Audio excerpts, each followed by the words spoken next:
The Scavenger's Fate shotgun is one of my favorite weapons in the Revenant arsenal, and in my opinion, this is going to be a must farm weapon. Now, we already talked about the God Roll you will want for this weapon in PvP. Annotation above, I urge you guys to check that out after this video. Also, before we jump into it, I want to get a few things out the way. If you guys enjoy the content, be sure to hit that like button. It helps out a lot. And of course, if you want more content from me, be sure to hit that subscribe button and bell to be notified for when I do drop more content. With that being said, let's jump into the video. Scavenger's Fate is a shotgun I loved in PvP, and I'll be frank, never thought it could be worth a damn in the PvE Sandbox. It has no trench barrel, it has no 1-2 punch. So what the hell is even the point? Now, for some players, those two perks may be enough for you to never care about this weapon. For me, I had to try it out, and I'm beyond shocked with the result. As you see by the gameplay on screen, you'll be getting a little sneak peek into a build I am working on with Warlock, but with the early gameplay, this shotgun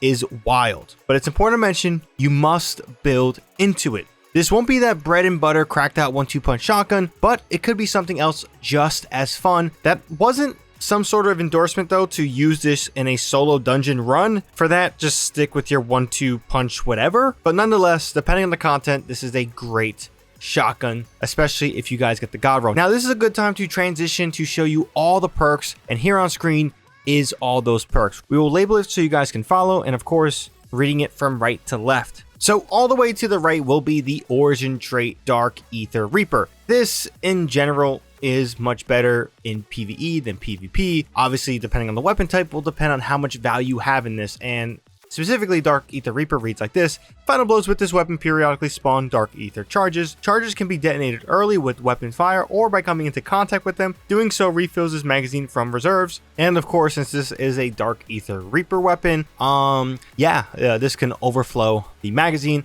Again, subtly good, nothing too crazy in my opinion, but nonetheless in PvE you'll get more use out of it than you do in PvP. Over in column 4 we have destabilizing rounds, closing time, desperate measures, harmony, vorpal weapon, surrounded, and frenzy. Over in column 3 we have lone wolf, feeding frenzy, repulsor brace, discord, perpetual motion, slide shot, and dual loader. And for magazines we have assault mag, appended mag, tactical mag, extended mag, steady rounds, accurized rounds, and a light mag. Now, this will lead into the God Roll, and for this one we will just have one God Roll. The main reason is that this one has a ton of juice behind it and really has a lot of elements you want for a shotgun that doesn't have 1-2 punch and trench barrel. The goal here is pretty much using anything with the void verbs, depending on your class. Obviously in the gameplay you'll see here I'm using a prismatic void centric build. Just keep in mind with this God Roll you really want to build into those void verbs. Now in this God Roll we have barrel shroud, assault mag, repulsor brace, and destabilizing rounds. For the masterwork you get a little bit more flexibility, but just keep it around range and handling. In the picture here you see on screen, it will be a range masterwork, but handling is equally just as fine. Now the repulsor brace and the stabilizing round combo has been a hit and miss combo. Thankfully here, it's one of the few times you actually feel like this combo is fulfilling its fantasy. If you don't know, Repulsor Brace, defeating a void debuff target grants an overshield. With the overshield buff that happened earlier, I believe in the start of Revenant Act 1, void overshield is now finally a powerful buff worth using,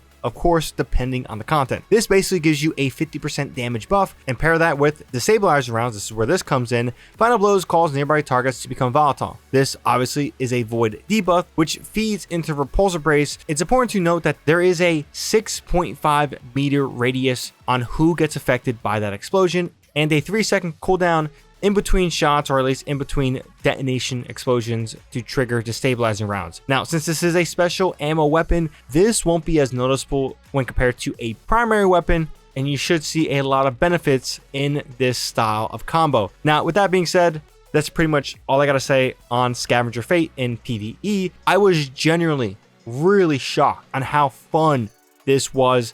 Again, building into it, I just wanted a void weapon for this prismatic build I was going for with a new chest piece. I was blown away. I was in some onslaught stuff. I was pretty much laying out groups, no matter the wave, no matter the difficulty.